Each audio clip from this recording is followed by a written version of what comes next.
Hey families, it's Victor here. And Amanda. And we are so excited that you are here for another week of Rich Kids Online. And parents, I wanted to tell you something special that we have for you that you may not even know about. And it's called the ParentQ app. Amanda, can you tell us a little bit about what the ParentQ app is and what it does? Of course. So I love it because it's handy because it's right on my phone, but you program your kids into it so it's age specific. It has activities, it's got the memory verse that they're learning every week, and it has some great resources.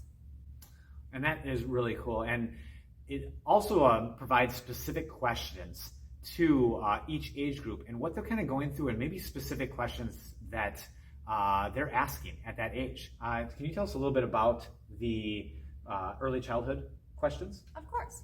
So normally for our babies, they would be asking, am I okay or safe? And then our 2 and 3-year-olds would be asking, am I able? And our 3 and 4-year-olds would be asking, am I okay?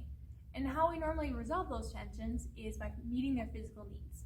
So that would be kissing boo-boos, giving them cuddles, and just taking care of them. And that resolves those tensions and shows them that we love and care for them. And then as they get a little bit older into the elementary ages, they're going to ask a little bit more detailed type questions. The first one for the kindergarten and first graders, they're going to be asking, do I have your attention? You have an elementary kid or even that late preschooler, you know what that means. They're just trying to say, hey, mom, look at me. Hey, dad, look at me. Do I have your attention? And then as they get in the second and third grade, they're now starting to understand a little bit more, and they're asking the question, do I have what it takes? So maybe it's in their sport, they're trying to gain confidence, and they're like, do I have what it takes to be a part of this? Or do I have what it takes to do this or that? And then as they get older into those preteen years, we know that they're getting close to those middle school years that everybody loves. And they ask the question, do I have a friend? And my son is definitely specifically going through this as he's going into 4th grade.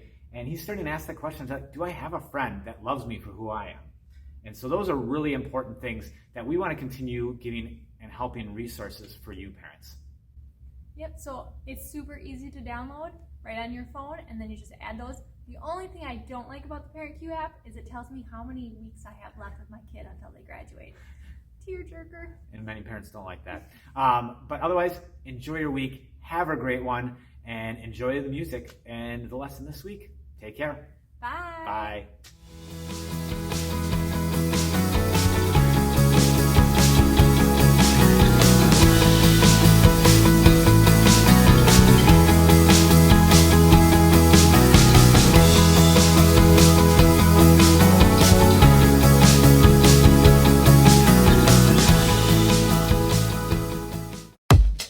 Mic check. 1 2 1 2. Are y'all ready? Yeah. Are y'all ready? Yeah. Y'all ready? Yeah. Press play.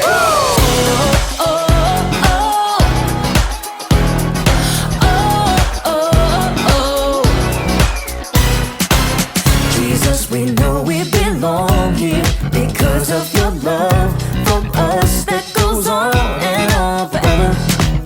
Jesus, we know you are with us wherever we go. You're there, we'll always be together. So sing along with me for all the joy he brings. It's going down. Get in the mix. We're not stopping. Get in the The mix. party's hopping. Get in the mix. Everybody say it's time to press play. Get in the The mix. beat is dropping. Get in the mix. Feet are stomping. Get in the mix. Everybody say it's time to press play. Oh, oh, oh. Press play. Oh, oh, oh. Press play. Jesus, we know we belong here because of your love for us that goes on and on forever. Jesus, we know you are with us wherever we go.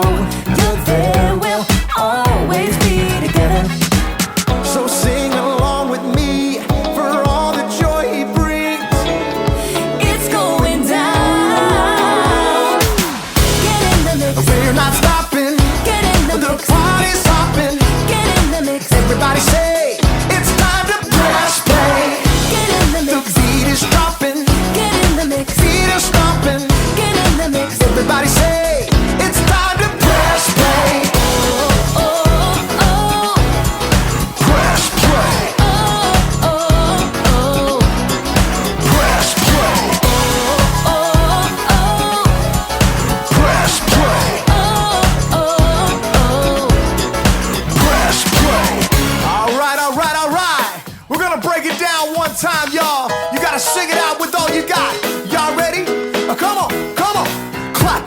hands like this. Have confidence to get in the mix. Clap your hands like this. Have confidence to get in the mix. Now clap your hands like this. Like this. Have confidence to get in the mix. Now clap your hands like this. Like this. Everybody get in the mix. Get in the mix. We're not stopping. Get in the The mix. party's hopping. Get in the mix. Everybody say it's time to press play. Get in the The mix. beat is dropping. Get in the mix. Feet are stomping. Get in the mix. Everybody say it's time to press play. Oh, oh, oh. Get in the mix. Press play. Oh, oh, oh. Get in the mix. Press play. Oh, oh, oh. Get in the mix. Press play. Oh, oh, oh. Press play.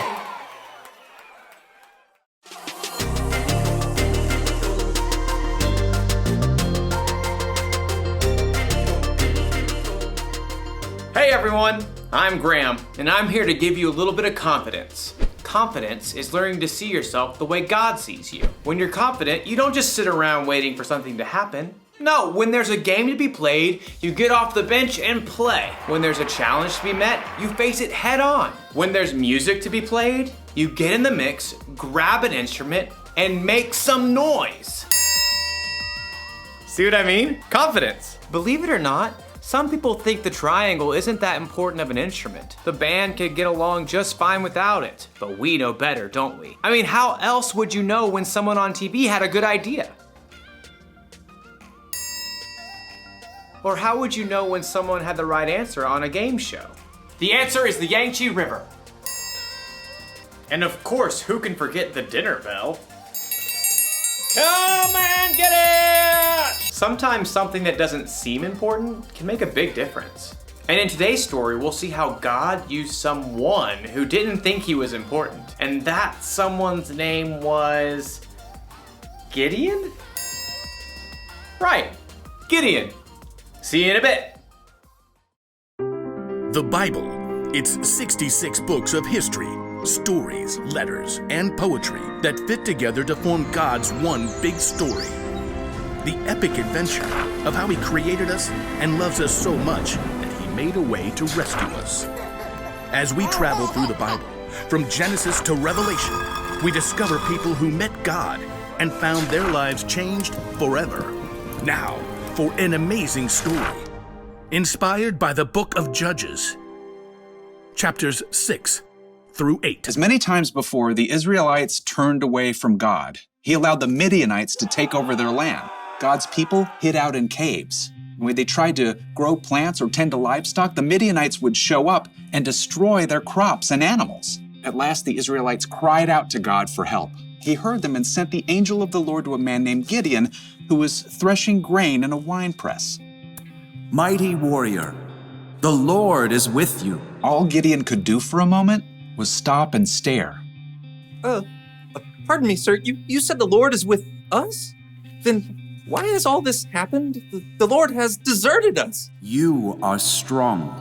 Go and save Israel from the power of Midian. I am sending you. Pardon me, sir, but how can I possibly save Israel?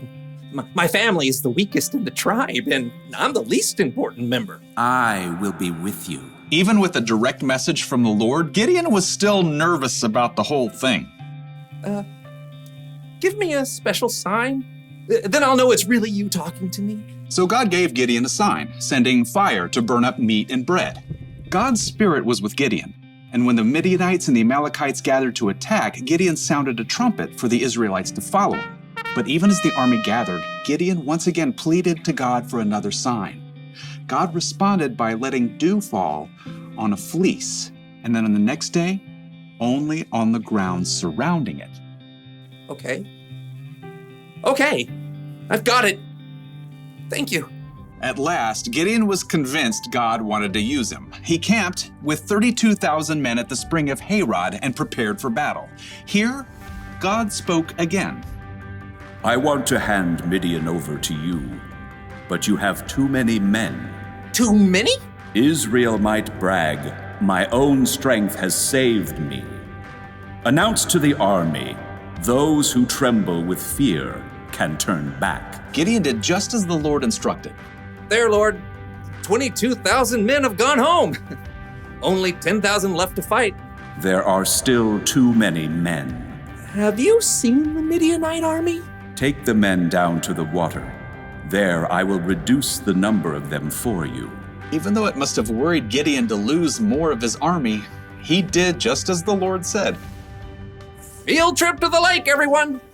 At the water's edge, the Lord said, Some men will drink the way dogs do. They will lap up the water with their tongues. Separate them from those who get down on their knees to drink. Gideon watched carefully. Most men got on their knees and drank directly from the water, but 300 men cupped the water in their hands and lifted them to their mouths to lap. So, God, I send those 300 men home and keep the other 9,700, right? With the help of the 300 men who lapped up the water, I will save you. Let all the other men go home. Oh. Okay. Yes. Gideon sent home every single person in the army except those 300 men. Get some sleep. Tomorrow we will figure out what's next. That night, the Lord spoke to Gideon once more. Get up. What? Oh, I'm awake. Gideon stumbled out of his tent. Below, the campfires and torches of the enemy armies covered the entire valley. So many. Like a swarm of locusts. Go down to the camp. Listen to what they are saying. After that, you will not be afraid to attack. Wondering if he might be dreaming, Gideon snuck down the mountain to hover in the shadows at the edge of the camp. He could hear voices from a nearby tent. I had a dream. A round loaf of barley bread came rolling into the camp. It hit the tent with great force and knocked it flat. Wow, but that can only be the sword of Gideon from Israel. God has given him the whole camp. Gideon listened in shock. Wow, God. Thank you. At once, Gideon scrambled back up the hill to the Israelite camp. Get up! Get up! The Lord has handed the Midianites over to you. Quickly, Gideon separated the 300 men into 3 groups and handed each one a trumpet and a clay jar with a torch inside. Watch me. Do what I do. I'll go to the edge of the enemy camp. Then we'll blow our trumpets from all around the camp and shout, "For the Lord and for Gideon!" Gideon and his men headed quietly down the slope, fanning out in groups to surround the vast enemy camp. Okay, get ready. As soon as Gideon sounded his trumpet, he smashed his jar so the torch shone brightly. The other 300 men did the same. For the Lord! A sword for the Lord! Gideon! The Israelites held their ground, but their enemies panicked, confused by the trumpets and bright lights that pierced the dark night.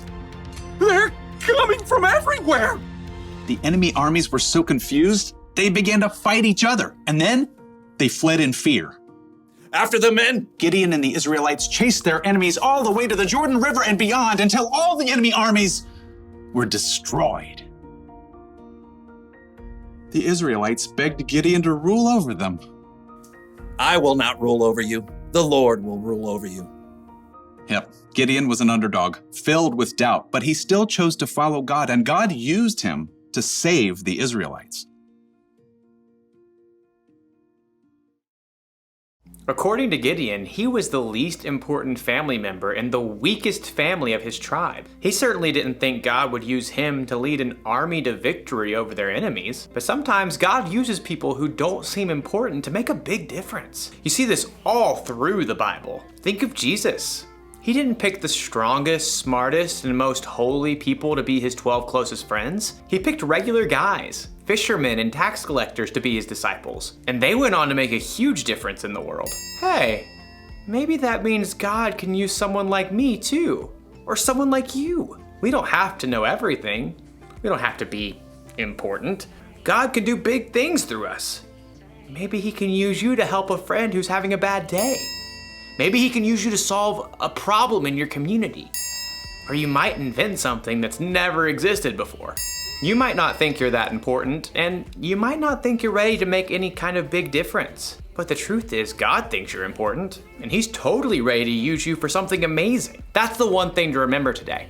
God can use you no matter what. Knowing that should give you a little confidence. Why is my mouth watering? Oh, must be dinner time. I'll see you around.